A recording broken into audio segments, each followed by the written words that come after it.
안녕하십니까. 언제나 소비자 편에서 방송하는 콘스탄트 김입니다. 이번 시간에는 돈 버는 은퇴가 되겠습니다. 기초연금을 더 받으려고요. 주택연금을 가입하다니 이게 웬 말입니까? 이것은 정말로 한편의 코미디가 아닐 수 없습니다. 여기에 대해서 알아보도록 하겠습니다.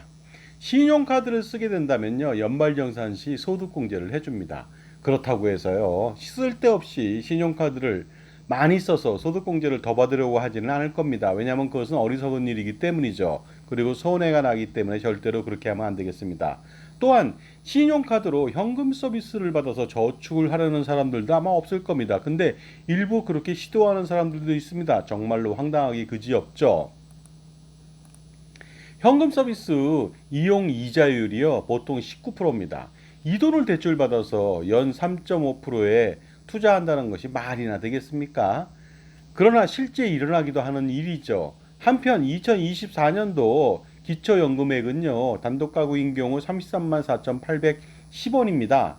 이 돈을 받으려면요 단독 가구의 소득 인정액이 213만 원 이하인 경우에만 가능합니다. 따라서 소득 인정액에 대해서 산출 방법을 좀 알아보도록 하겠습니다. 자, 보시는 바와 같이요. 소득 평가의 산출 방법은요. 근로소득에서 110만 원을 뺀 것에 0.7을 곱하면 되겠습니다. 그리고 기타 소득을 더하면 되겠고요. 그 다음에 재산에 대해서는요. 일반 재산들을 전부 다 합치고 빼주고 하는데요. 그 중에서 부채를 빼준다는 점에 좀 특이점이 있으니까 이 점에 대해서 좀 간과하지 말고 잘 보시기 바랍니다. 따라서 어떻습니까? 금융부채가 많은 경우에는 소득 인정액은 그만큼 줄어들게 됩니다.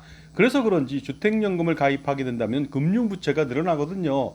주택연금은 연금이 아닙니다. 주택을 담보로 대출받는 대출금, 채무가 되거든요. 그러다 보니까 기초연금액을 전부 다 받을 수는 있을 것 같습니다. 왜냐하면 매월 받는 주택연금이 채무이기 때문에 채무에 대한 재산평가액에서 빠지니까 당연히 소득 인정액이 줄어들 수밖에 없겠죠. 그러다 보니까 그 기초연금액을 전부 다 받을 수 있다는 것이 되겠습니다. 따라서 어떻습니까? 주택연금을 만약에 가입하게 된다면 채무가 급상승하니까 주택연금을 전부 받을 수 있다는 뜻이 되겠습니다. 그런데 기초연금을 더 받기 위해서 주택연금을 가입한다는 것은요 가장 어리석은 일이 됩니다. 왜 그런지 아십니까? 주택연금의 현재 적용 이자율은요 코픽스 금리 6개월 변동금리로요 3.52%, 가상금리 0.85%, 그 다음에 연보증이율 0.75%를 합쳐갖고 연 5.12% 월복리 금리를 쓰기 때문에 그렇습니다. 이 금리는요 놀랍게도 보통 65세 때 연금을 받고서요 90세 시점에 죽는다고 가정했을 때는요 26년간 받는 금액은요 최초 주택 가격이 10억 원일 때 7억 5천밖에 못 받습니다. 연금액 누계액이. 하지만요 이 금리 하에서는 26년 동안 갚아야 되는 이자 금액은요 8억 원 이상이 됩니다. 배보다 배꼽이 더 크게 되겠죠. 그리고 100세까지 산다면요 겨우 36년 동안 받는 금액은 36년 전에 가입한 주택값의 105% 정도밖에 안 됩니다. 그러다 보니까 10억 원 가지고서 주택연금을 가입했다. 그러면 36년 동안 100세 동안 받는 연금액 누계액이 겨우 10억 5천만 원밖에 안 됩니다. 그럼에도 불구하고요 어떻습니까? 이자 납부해야 되는 이자액은요 10억 5천만 원의 두 배도 넘습니다. 21억 이상의 엄청난 이자를 부담해야 되는데 그것이 바로 월복리 이자 폭탄 때문에 그렇습니다. 결론적으로 말씀드리겠습니다. 주택연금을 가입하면 연금액이 금융부채로 잡히기 때문에 어떻습니까? 소득 인정액이 줄어들어서 기초연금액을 온전히 받을 수는 있습니다. 34만 4,810원을 받을 수 있다는 것이 되겠습니다. 이것이 바로 소탐대실이 아닐 수 없습니다. 기초연금을 삭감당하지 않으려고 조금 더 받으려고 몇만 원 더 받으려고요. 엄청나게 높은 고금리 이자를 쓴다는 것이 되겠습니다. 얼마나 어리석습니까? 또 이렇게 주택연금을 받게 함으로써 기초연금을 받으라고 종용하는 전문가나 일반인이 있다면 정말로 어리석기 짝이 없고요. 정말로 어떻습니까? 황당한 컨설팅이 아닐 수가 없겠습니다. 자, 일반적으로요. 연 5.12% 월복리라고 하는 것은요. 굉장히 무서운 금리입니다. 만약에 월복리로 투자를 한다고 가정했을 때는요. 저 같으면 빚을 내서라도 투자를 합니다. 왜냐하면 그만큼 엄청나게 이자가 높기 때문이죠. 거꾸로 월복리 이자로 만약에 대출을 받아서 이자를 내야 된다고 한다면요. 절대로 그런 상품을 가입하면 안 됩니다. 그래서 그런 상품을 가입한다면 정말로 속된 말로 도시락 싸들고 다니면서 말려야 할 판입니다. 그만큼 월복리 그 이자라고 하는 것은 투자했을 때 가장 좋고요. 대출 받았을 때 가장 나쁘다는 말씀을 꼭 드리고 싶네요. 가령 예를 들어서요. 10억 원을 연 5.12% 월복리에 투자한다고 가정해 보도록 하겠습니다. 그랬을 때 그 수익이 어느 정도인지 한번 알아보겠습니다. 10년 후에는요. 무려 16억 원이고요. 20년 후에는 27억 원, 30년 후에는 45억 원, 50년 후에는 121억 원, 100년 후에는 무려 1474억 원이나 되거든요. 그러니 투자하지 않을 수가 없겠죠. 하지만 대출은 이와 정반대가 되겠습니다. 이 모든 혜택을 거꾸로 어떻습니까? 대출 받은 사람이 이자로 납부해야 되니까 어떻습니까? 이자 폭탄에 시달릴 수밖에 없게 되겠죠. 만약 주택연금을 가입할 경우 주택 가격이 높을수록 그리고 장수하면 장수할수록 갚아야 되는 이자는 눈덩이처럼 엄청나게 불어납니다. 그래서 결국 배보다 배꼽이 더 큰 이자를 물어야 되고 급기야 모두 집을 날리는 리스크를 직면하게 된다는 것이 되겠습니다.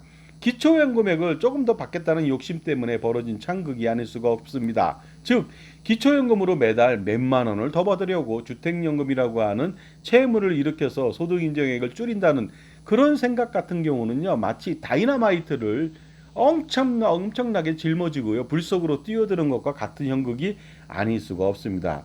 어떻게 이런 조언을 할 수 있을까요? 인간은 정말로 현명하지만 믿을 수 없을 정도로 가끔은 의외로 우매한 경우가 있습니다. 제가 실질적으로 겪었던 일입니다. 군대에서 심심하니까요. 총구를 손가락을 넣고 맞고서 최초 실탄은 공포탄이거든요. 공포탄을 쏘면 어떻게 될까 하는 생각에서 사고가 난 적이 있었습니다. 그 사고로 어떻습니까? 공포탄이지만 탄두가 없어요. 하지만 그 화약에 의한 열기 때문에 폭발적인 추진력이 생기거든요. 총구를 손가락으로 막았으니까 어떤 일이 벌어졌겠습니까? 뼈와 살이 왕창 분리되는 그런 증상을 입게 되는 것이죠. 군대에서야 하도 심심하고 무료하니까 그런 장난을 할 수도 있습니다. 그런데 놀랍게도 사회생활 하면서도 이런 일이 발생한다니까 아연실색하지 않을 수가 없습니다. 바로 여러 명이 호도를 하거나 이런 말 있잖아요. 3인성호라고 세 사람이 말을 하면요. 호랑이도 그릴 수 있다는 것이 되겠습니다. 잘못된 정보를 지속적으로 제공하니까 잘못된 판단을 하는 것이 되겠습니다. 마치 주택연금을 가입해서 기초연금을 온전히 받겠다는 생각은요. 현금 서비스를 받아서 저축한다고 하는 것과 동일하다고 볼 수가 있습니다. 특히 예를 들어서요. 이렇게 호도하거나 잘못된 정보를 제공하는 사람이 전문가라든가 아니면 유명인이라면 그 파급 효과는 대단해지고 정말로 진실이 될 수가 있습니다. 하지만 진실인 양 들어갔던 사람들은 모두 다 땅을 치고 통곡하고 후회할 일만 남게 되겠죠. 절대로 그래서 그런 말을 듣지 마시고 현명한 판단을 하시기 바랍니다. 자, 지금까지 제 정보가 도움이 되신다면요. 무료 구독하고 좋아요 부탁드리겠습니다. 그리고 특히 멤버십 회원가입을 통해서 보다 다양한 혜택 받아보시고요. 특히 멤버십 회원들한테만 오픈되어 있는 저의 동영상 프리미엄 서비스가 현재 400여 편 되는데요. 앞으로 점점 많아지겠죠. 그 동영상 프리미엄 서비스를 통해서 여러분들요. 콘스탄트 김의 절세 노하우 비법을 습득하셔서 수억 원 내지 수십억 원 아니면 그 이상의 절세를 꼭 해보시기 바랍니다. 그러려면 반드시 멤버십 회원가입 하셔야 되겠죠. 굉장히 도움이 많이 될 겁니다. 기초연금을 몇만 원을 더 받기 위해서 평생 갚아야 되는 이자액이 몇억 원 또는 몇십억 원이라면 과연 주택연금을 가입해서 기초연금을 더 받으려고 하는 생각을 가진 사람들이 몇이나 되겠습니까? 잘 모르기 때문에 발생하는 소탐대실이 아닐 수 없겠죠. 투자와 절세에 있어서도 마찬가지입니다. 투자와 절세에 있어서도 마찬가지가 되겠습니다. 투자 수익률만 생각하다가는요. 원금을 모두 잃을 리스크가 있다는 것이 되겠습니다. 절세 또한 잘못된 방법을 쓰게 된다면 수억 원 내지 수십억 원 또는 그 이상의 재산적 손실을 피할 수가 없습니다. 대표적인 사례는 이렇습니다. 증여세가 당장 너무 많이 들어가기 때문에 증여를 차일피일 미루는 경우가 있습니다.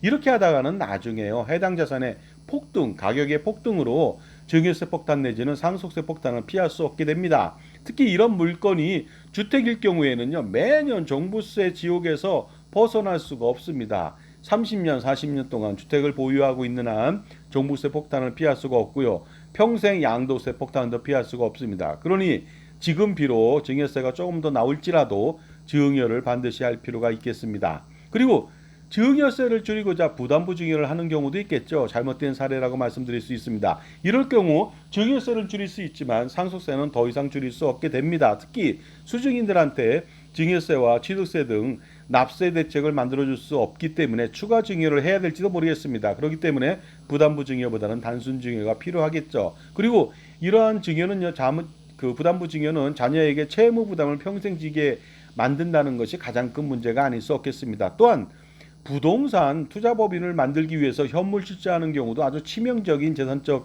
손실을 야기하니까 주의하시기 바랍니다. 그리고 부동산에 건물만을 증여하는 경우도 무지의 극치가 아닐 수 없습니다.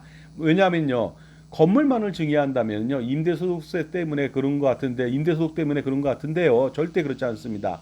건물이라고 하는 것은 나중에 감가상각으로 똥값이 되죠. 똥값이 되는 것을, 가치가 상승하는 재산을 증여해야 되는데 가치가 하락하는 재산을 증여한다는 것은 말도 안 되죠. 그리고 토지분에 대해서는 증여자가 갖고 있다면 나중에 상속세 폭탄을 피할 수가 없게 되는 것입니다. 게다가 이런 것도 있습니다. 부동산을 양도 후에 증여한다고 생각하는 사람들이 많이 있습니다.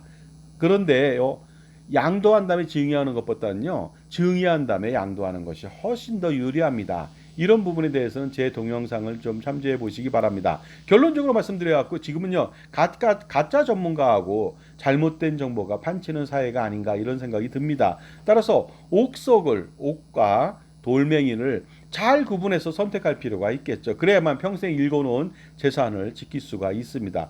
현명하지 못한 판단으로요, 옥석 구분, 옥과 돌을요 한꺼번에 다 태워버리는 옥석 구분을 하게 된다면 이것은 평생에 한이 될 수가 있습니다. 따라서 자신만을 위해서 조언을 해주고 관리를 해줄 수 있는 종합자산관리사의 필요성이 대두될 필요가 있다고 보는 것이죠. 그러다 보니까 여러분을 지원할 수 있는 자기 편에서 풍부한 전문 지식하고 그 다음에 다양한 경험하고 자신만의 솔루션을 가진 여러분 편의 종합자산관리사를 바로 곁에 두고서 평생 100년 동안에 어떻습니까? 할아버지 아버지 손자녀 평생 절세 전략을 한번 지원받아 보시기 바랍니다. 자, 지금까지요. 어떻습니까?